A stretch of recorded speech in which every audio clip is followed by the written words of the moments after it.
정부의 세 번째 부동산 대책 발표 이후에 여론이 심상치 않은 상황에서 정부 고위 관료들의 실언이 성남 민심에 불을 지르고 있다는 지적이 나오고 있습니다. 구윤철 경제부총리의 경우에는요, 보유세 강화 가능성을 시사를 하면서 미국은 주택 보유세가 1%다 이렇게 발언을 했다가 여당마저 선을 그으니까 이례적으로 구 부총리의 부합격이라 할 수 있는 기재부의 대변인이 상관의 발언을 부인하는 그런 소동이 빚어졌습니다. 또 이재명 대통령의 부동산 정책 특사로 평가를 받으면서 국토부에서 주택 정책을 총괄하고 있는 이상경 1차관 같은 경우는요. 집을 지금 사려니 스트레스를 받는 거 아니냐. 돈을 모아서 집값이 떨어지면 그때 사라. 이런 취지로 말을 해서 화난 민심에 기름을 부은 꼴이 됐습니다. 자세히 짚어보겠습니다. 어제 오후입니다. 이 강영구 기재부 대변인은 이 정례 브리핑에서 미국의 1% 보유세를 언급하며 이 보유세 강화를 시사했던 구윤철 부총리 겸 기획재정부 장관 발언이 공식 입장이 아니다라고 밝혔습니다.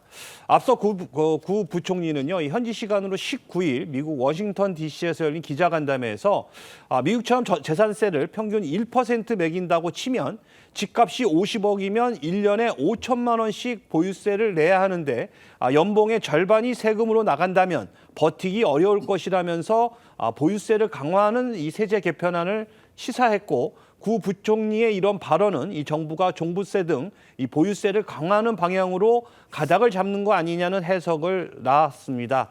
하지만 어제 기재부는 이 대변 브리핑을 통해 이 구 부총리가 예를 들어 설명한 것이지 이 부총리의 공식 입장은 전혀 아니라는 것을 명확히 한다며 부총리의 발언을 다른 곳도 아닌 기재부가 직접 나서 부인하는 그야말로 어처구니없는 해프닝을 벌였습니다.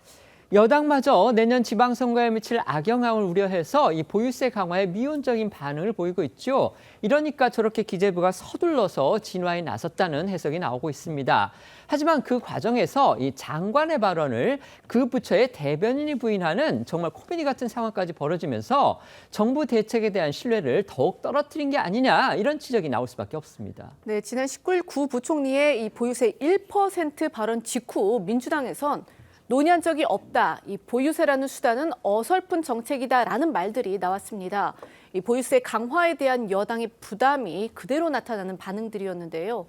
오늘도 이 김현정 원내대변인은 당내에 구성한 부동산 TF에서도 이 세제 관련 논의는 하지 않는다고 분명히 선을 그었습니다. 정치권에선 이 정부의 세제 개편 방안이 내년 6월 지방선거 이후에나 구체화될 것이라는 그런 관측이 나오고 있습니다.